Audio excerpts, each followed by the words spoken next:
Cuando el Señor nos llama,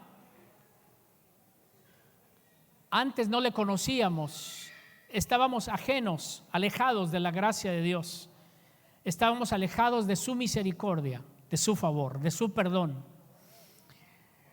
Pero como pueden saber, fue el Señor el que tuvo misericordia de nosotros. Es decir, nosotros no buscamos a Dios, no hay quien busque a Dios, no hay quien haga lo bueno delante de Dios. Pero el Señor fue el que nos buscó a nosotros. Jesús, nosotros no elegimos a Jesús, Jesús nos eligió a nosotros. De entre millones, ¿puedes pensarlo? De entre millones el Señor puso su mirada en ti. Él te escogió a ti porque Él te amó. Él en la cruz, aunque no me lo creas, en la cruz Él te vio a ti. Él vio un día que vendrías y le conocerías y le aceptarías como Señor y Salvador. Y cuando nosotros entendemos la obra redentora de Jesús en nuestra vida, podemos comprender también que Él nos hace partícipe de muchas bendiciones. Es decir, que la vida de los creyentes no solamente es conocer a Jesús como Señor y Salvador en nuestra vida, sino que es algo más. Nuestra vida empieza con un propósito aquí en la tierra. Nuestra vida tiene un propósito. Nos convertimos en sus hijos. Antes no éramos hijos, éramos criaturas. Perdimos la paternidad cuando Adán y Eva pecaron, perdimos el privilegio de ser hijos de Dios y nos convertimos en creación. Perdimos la paternidad. Satanás tomó el control de nuestra vida. Fuimos llevados esclavos por el pecado y el pecado nos trajo muerte, porque la paga del pecado es muerte. Pero qué lindo es que la dádiva de Dios, el regalo de Dios es vida eterna en Cristo Jesús. Tú y yo tenemos vida eterna por Cristo Jesús. Asimismo, entonces, cuando nosotros somos criaturas, nosotros estamos alejados, estamos privados de los beneficios de la paternidad de Dios en nuestra vida. Por eso cuando Jesús dice ir y predicar el evangelio a toda criatura, no está diciendo de ir y predicar a los animales, no, está hablando de la creación, la creación como personas nosotros. Pero también dice la palabra que en Cristo Jesús somos adoptados y hechos hijos de Dios. No éramos hijos, ahora somos hijos de Dios.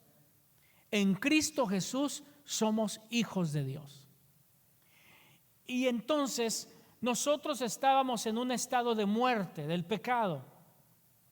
Pero ahora en Cristo Jesús pasamos de muerte a vida. Ahora tenemos vida en Cristo Jesús. La ley del pecado me mantenía en un estado de condenación y de muerte.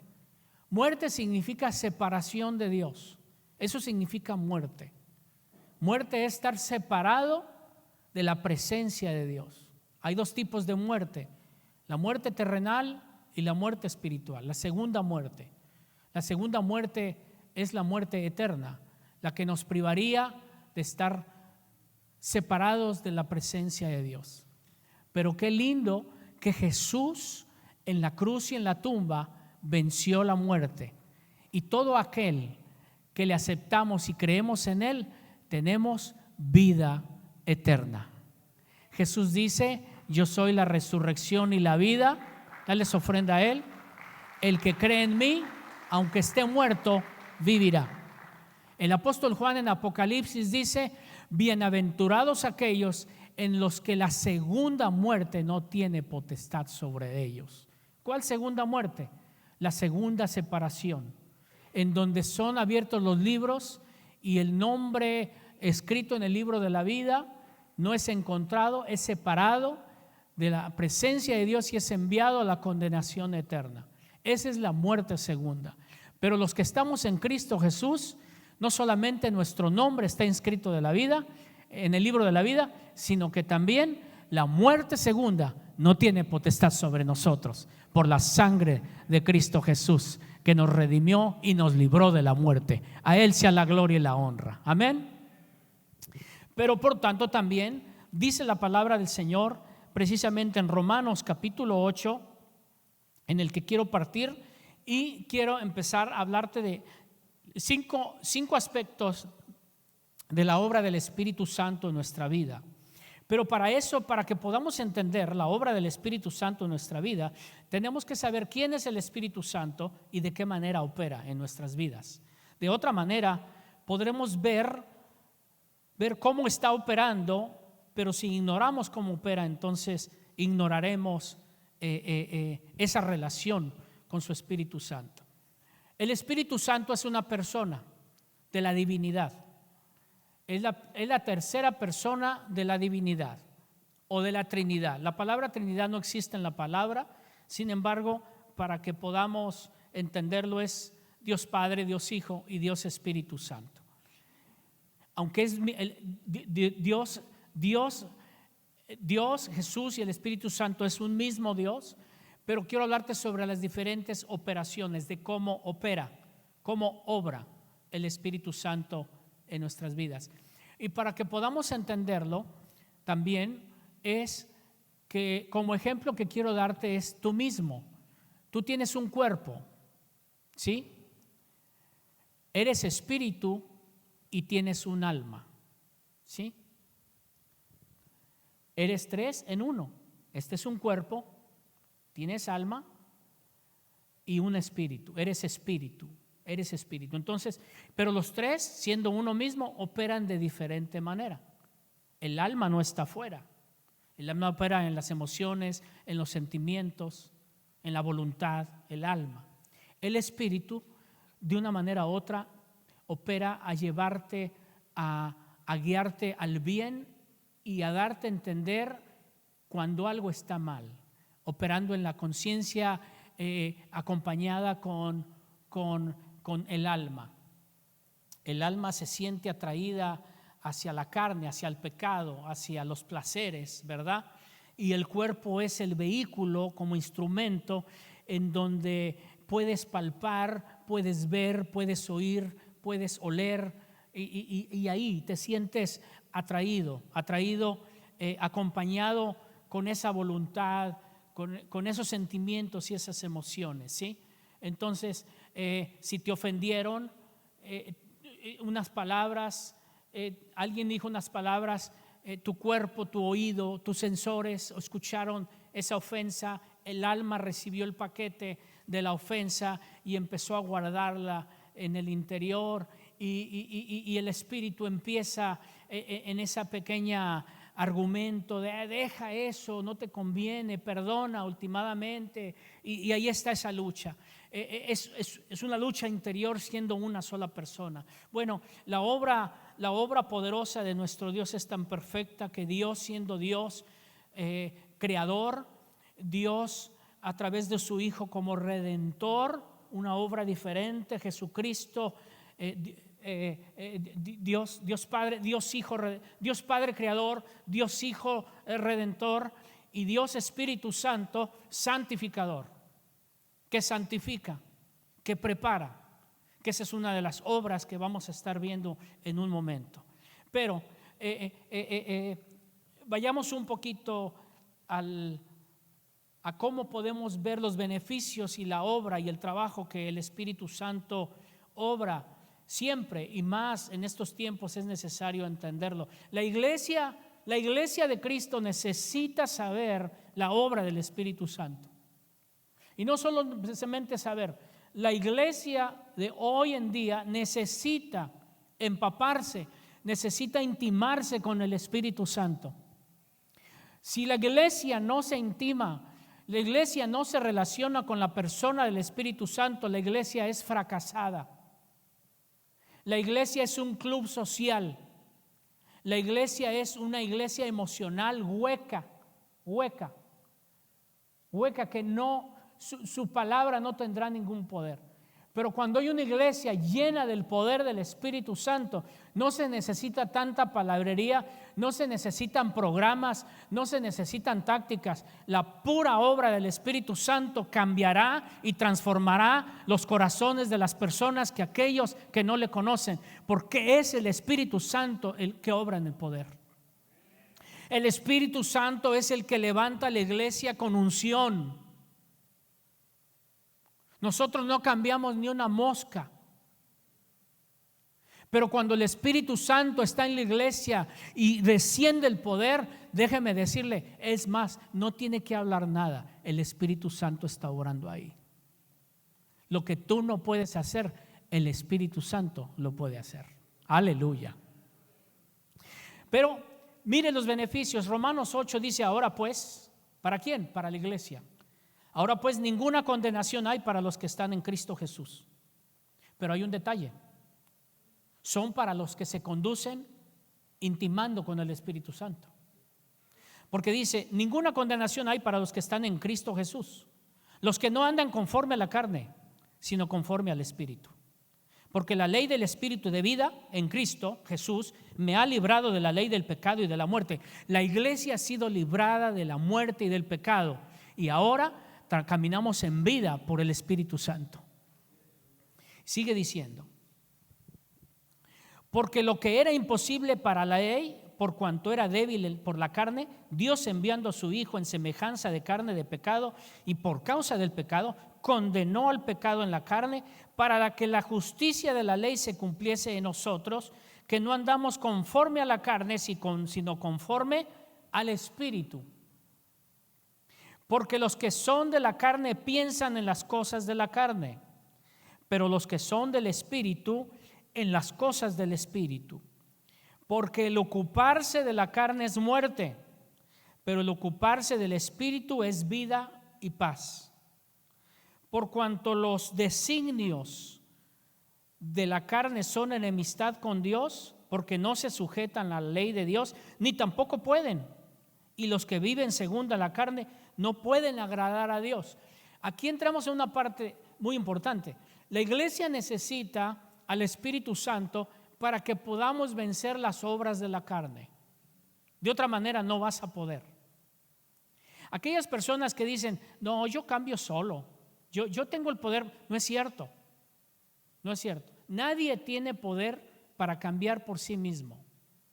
Una de las obras del Espíritu Santo es que Él nos ayuda en nuestras debilidades para que si hay áreas en nuestra vida que nosotros no podemos dejar, el Espíritu Santo nos va a ayudar. Pero para eso nosotros tenemos que permitirle al Espíritu Santo que Él gobierne en nuestras vidas. No podemos hacerlo en nosotros mismos. Por eso necesitamos que la iglesia, ¿sí?, se relacione más, que conozca más al Espíritu Santo. Porque de otra manera, dice aquí que nosotros en la carne no podemos agradar a Dios. Por eso los que se esfuerzan a agradar, decir es que yo me esfuerzo, es que yo trato. Les voy a decir algo. Dios no nos ha llamado a que te esfuerces y a que trates en este aspecto. Porque hemos aprendido que hay que esforzarnos a obedecer la palabra. Es decir, tenemos que poner de nuestra parte para obedecer la palabra. Pero aquí en las áreas de tu vida, por cambiar y por dejar atrás, mira, tú simplemente sé quién eres. No aparentes, no te esfuerces, sé quién eres. Reconoce tus debilidades, reconoce las áreas en tu vida, reconócelas. Porque si tú reconoces esas áreas, pero si tú permites que dentro de esas áreas la palabra de Dios empiece a entrar a tu corazón y permites que el Espíritu Santo te revele, ¿sí? El Espíritu Santo es una persona, Él te escucha, Él te entiende, Él sabe lo que estás pasando. Y si tú le dices, Espíritu Santo, revélame las áreas que yo ignoro, por no decir que no ignoramos, hermanos. Cada quien es consciente de esas áreas que a Dios no le agradan. Pregúntate, ¿cuántos aman a Dios? ¿Cuántos quieren agradar a Dios? Pero entonces, ¿por qué hacemos lo que a Dios no le agrada? Si estamos diciendo que queremos agradarlo. ¿Por qué? Porque son áreas que no las hemos vencido en nuestra vida. No estamos diciendo que no se pueden quitar, pero no las puedes quitar por ti mismo.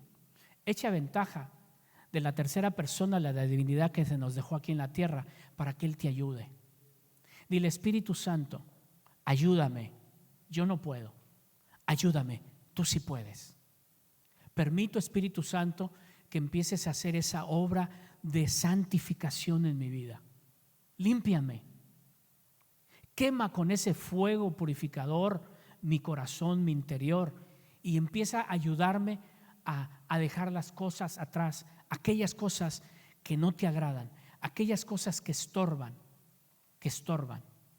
Ayúdame. Miren, habemos personas que pues tenemos ciertas enfermedades, y ciertas enfermedades que pues creo que vinieron para quedarse, a menos que a Dios le agrade quitárnoslas. Pero hay ciertas enfermedades que requieren un estilo de vida diferente a la de los demás. Y por ejemplo, la diabetes, pues no hay que comer pan, no hay que comer azúcares, no hay que comer chocolates, no hay que comer pasteles, no hay que comer dulces. Y para la desgracia es lo que a uno más le gusta, ¿verdad? La pizza y todo eso. Y me acuerdo que un doctor, tuvimos una junta en mi casa y el doctor dijo: pastor, usted tiene que hacer una depuración en su casa de cosas que no deben de estar aquí. Los vegos, la Coca-Cola, ¿verdad? Y las galletas y todo eso. Entonces, y para eso él dijo: usted necesita que le ayuden. ¿Y cómo? Sí, es que mire, uno con hambre, lo que le pongan enfrente, ¿sí o no? Es más, ¿cuántos se ponen de mal humor cuando traen hambre? No, si puros angelitos. Es que la verdad, yo cuando llegue al cielo le voy a decir: Señor, me diste puros angelitos. Entonces, cuando uno trae hambre, pues lo que sea, ¿no? Pero, ¿verdad que sí necesita uno ayuda de la familia? ¿Cuántos están conmigo? Gloria a Dios. Entonces, cuando la familia dice: ¿qué vamos a comer? Pizza. Y todos, pues pizza. Y ya me ven como pollito acurrucado. Y me dicen: ¿y tú qué vas a comer? Pues pizza. ¿Qué más? ¿Me entiendes lo que quiero decirle? Lo que le quiero decir es que hay áreas en nuestra vida en que no del todo tenemos controladas en nosotros. Y para eso necesitamos ayuda. Y para eso está el Espíritu Santo, que te dice: ¿qué quieres comer? Y el Espíritu Santo dice: ¿qué quieres comer? Y uno dice: Señor, pues no. Yo sé que no puedes comer de todo, pero yo te voy a ayudar. Yo voy a comer contigo lo que tú sí puedes comer. Gloria a Dios por el Espíritu Santo, ¿verdad que sí?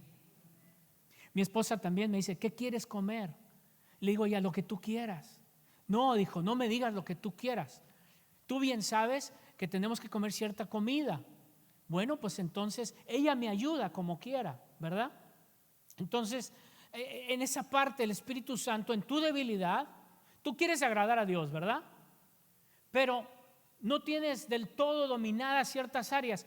Pues entonces echa mano del Espíritu Santo y dile: Espíritu Santo, ayúdame para yo poder precisamente agradar a Dios. Y el Espíritu Santo te va a ayudar. Créemelo, el Espíritu Santo está cerca de contigo. Él sabe tus necesidades, Él sabe tu situación y Él te va a ayudar. Él es el Espíritu Santo. Dice: nosotros no vivimos según la carne, sino según el Espíritu.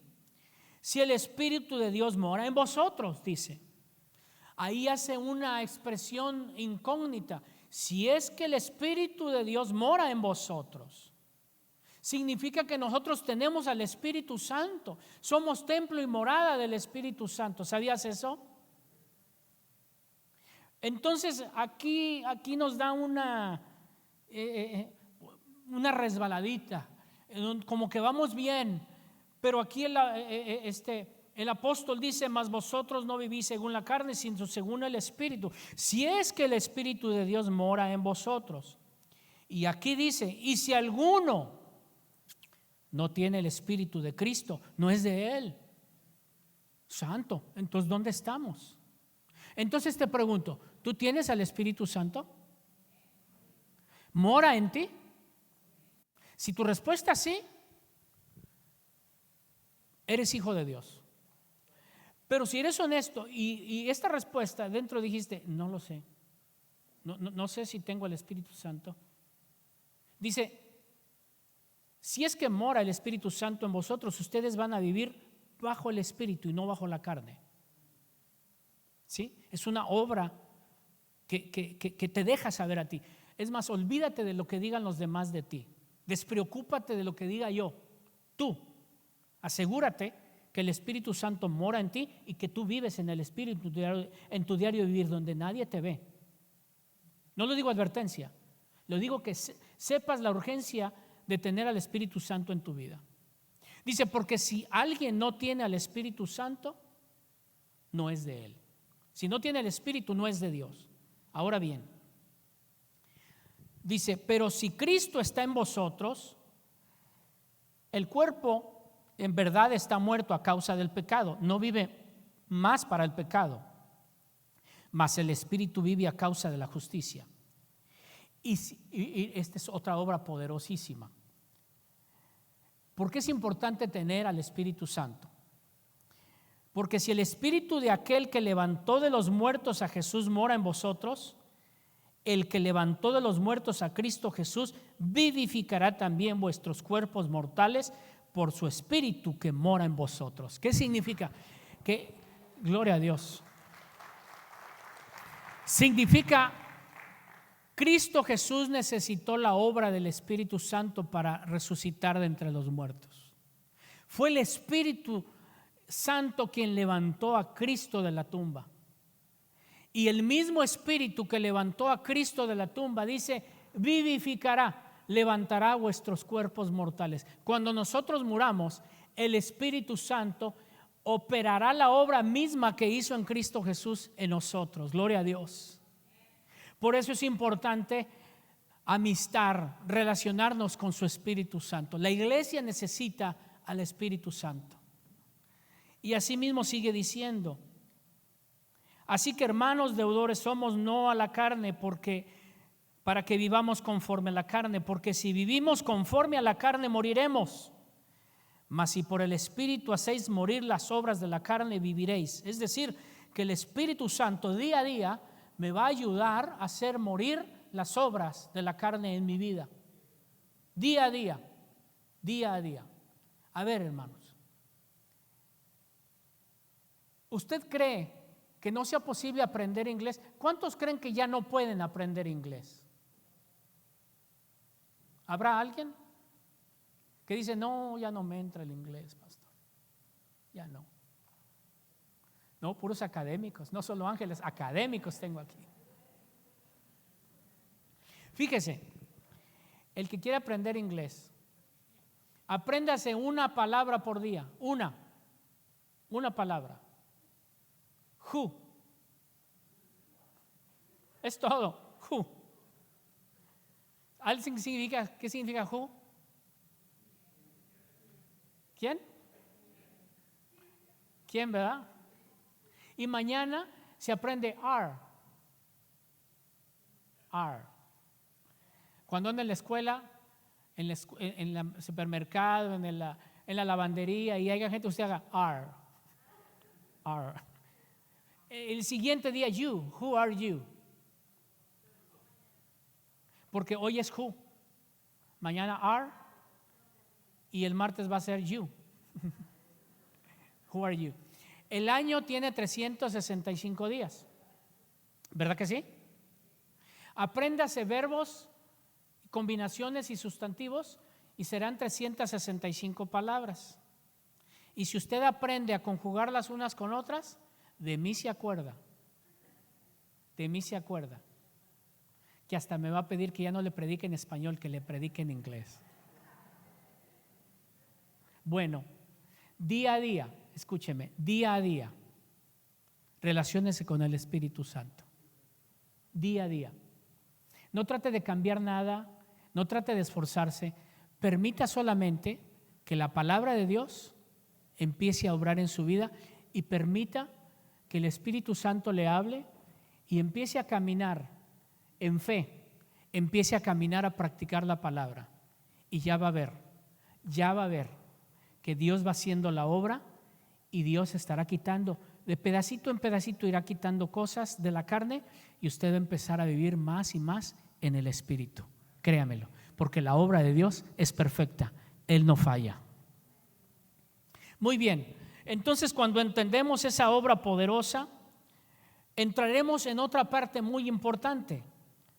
La parte importante que entraremos es que si nosotros caminamos y le permitimos al Espíritu Santo que se mueva con libertad en nosotros, nosotros seremos guiados por Él.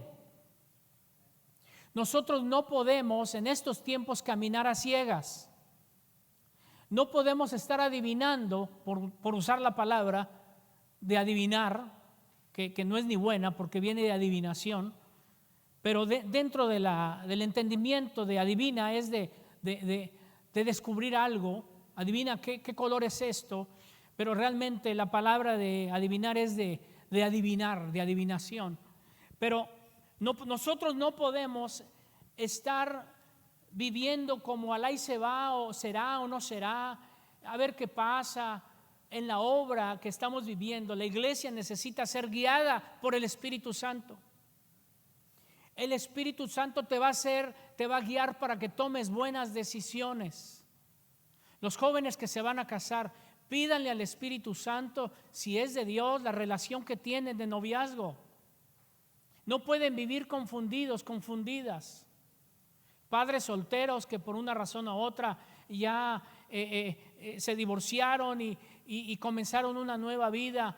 Ustedes, papás solteros, mamás solteras, ustedes no pueden tener el lujo de enredarse en cualquier relación emocional o circunstancial de necesidad. Usted no tiene por qué enredarse en una relación para que, pues me voy a casar con porque lo que necesito es un compañero para que me ayude con los biles, para que me ayude con los papeles, para que me ayude con mis hijos, a ver si me logra el papá que no cumple su trabajo, a ver si él me ayuda a cumplirlo, etcétera. Tengan mucho cuidado con quién ustedes se relacionan. Yo sé que hay gentes muy buenas, hay gentes que yo admiro, que han sido unos papás excelentes de muchachos que no son sus hijos, que tienen un buen corazón. Aquí hay varios que yo admiro y que he visto que han sido de gran bendición, que agarraron a los niños desde chiquitos y fueron unos padres excelentes. Dios me los bendiga grandemente. Pudiera mencionar sus nombres de todos ustedes. Les doy gracias a Dios porque desde que llegaron a la vida de estas mujeres, ustedes vinieron a ser de gran bendición. Pero ¿cuántos hombres, en vez de traer bendición a las vidas, vinieron a traer una maldición a una relación en la que nunca debió de haber sucedido? Ustedes saben de qué les estoy hablando. Pídanle al Espíritu Santo. Antes de enredarse en una relación que no es de Dios, pídanle al Espíritu Santo. Y por más enamoradas que estén, díganle, si el Espíritu Santo dice, no, esta relación no te conviene, te va a traer dolor, te va a traer angustia, te va a traer un sufrimiento, aléjese. Aunque se pelee con el Espíritu Santo, no le hace. Aunque le diga, pero es que yo lo quiero, Espíritu Santo. Yo sé que lo quieres, pero no te conviene. ¿Están conmigo? Ese ejemplo se aplica en cualquier otra área. Señor, es que yo me quiero ir. Y el Espíritu Santo dice, no, todavía no. El Espíritu Santo te va a guiar a toda verdad. Esa es una de la obra del Espíritu Santo. El Espíritu Santo guía a la iglesia a toda verdad. Le va a revelar la verdad.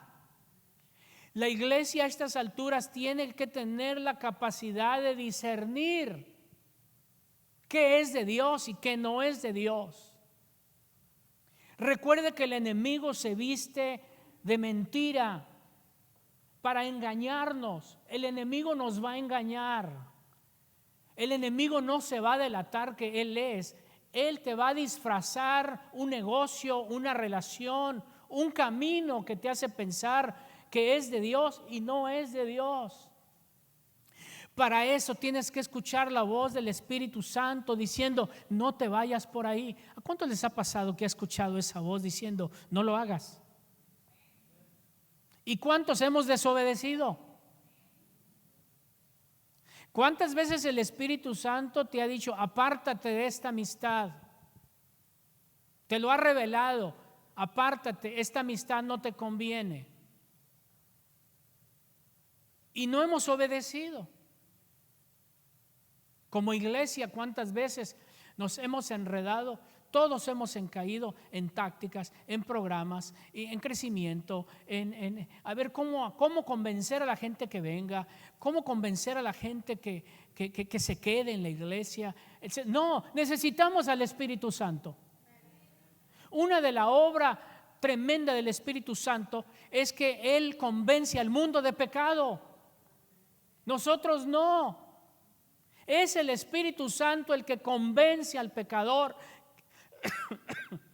que es pecador y que necesita a Cristo. Es más, cuando tú y yo aceptamos a Jesús como Señor y Salvador, fue el Espíritu Santo que te redarguyó de pecado.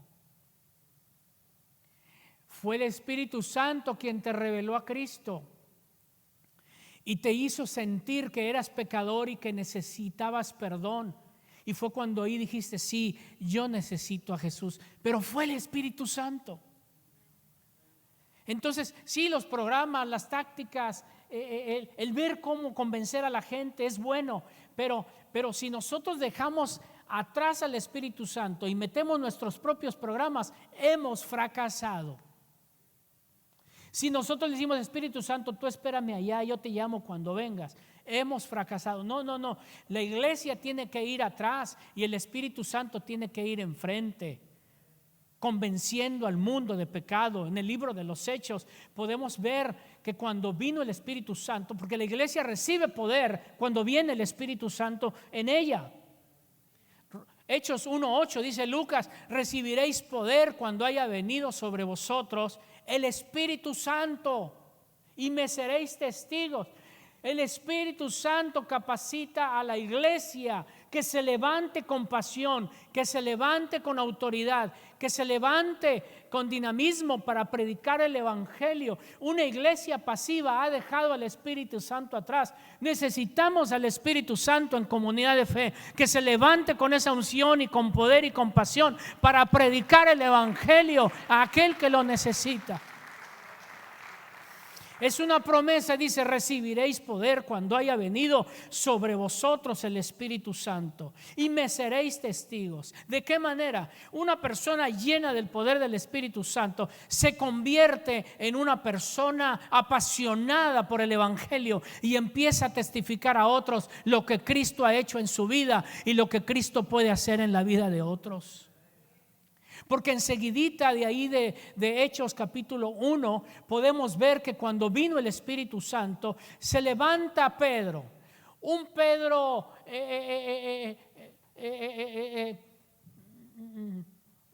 déjeme encontrar la palabra,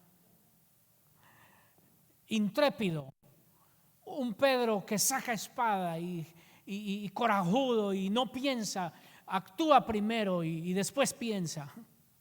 ¿Cuántos dicen amén? Ese Pedro que negó a Jesús, ese Pedro que se acobardó y negó a Jesús y lo vemos en un rincón llorando amargamente.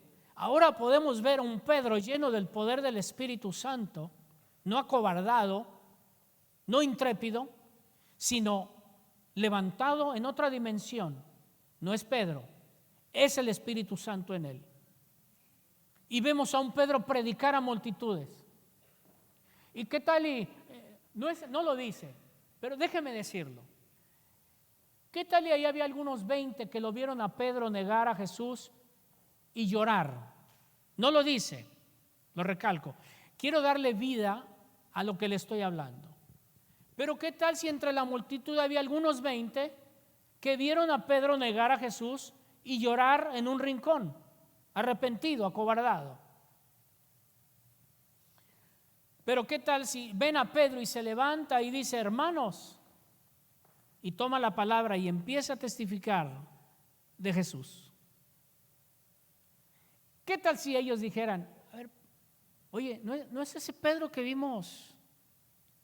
Sí, ese es. ¿Es el llorón, el que negó a su amigo? Sí, él es. Mira, y ahora se para aquí como si nada. Sí, pero ya no es un Pedro acobardado, ya no es un Pedro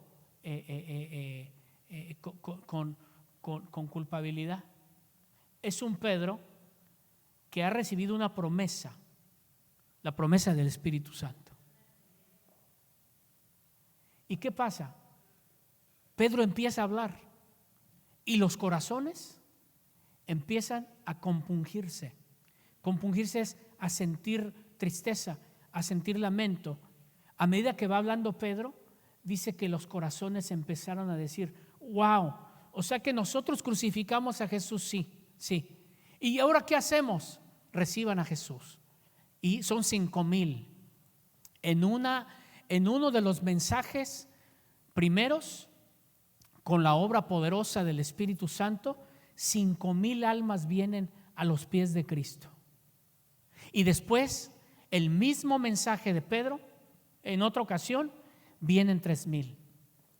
¿Y qué pasa? Cuando tenga oportunidad, lea el libro de los Hechos y se va a dar cuenta que el Espíritu Santo levanta la iglesia y empieza a expandirse, comenzando desde Jerusalén, después a Samaria, después a Judea y después hasta lo último de la tierra.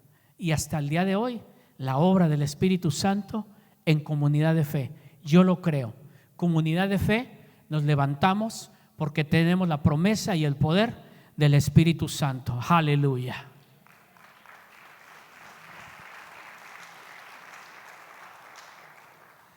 Dirán: pastor, yo le presento el evangelio a mi familia y si vieras cuánto les he testificado, ellos no quieren. Tranquilo, tú sigue orando, tú sigue testificando y asimismo también tú sigue clamando al Espíritu Santo. El Espíritu Santo va a hacer la obra. Miren, habemos algunos que nos hablaron tanto del Señor, pero tanto nos hablaron que nunca quisimos nada. Cónyuges le hablaron a su esposo tanto de Cristo y el cónyuge no quiso nada por muchos años. De repente el cónyuge en el trabajo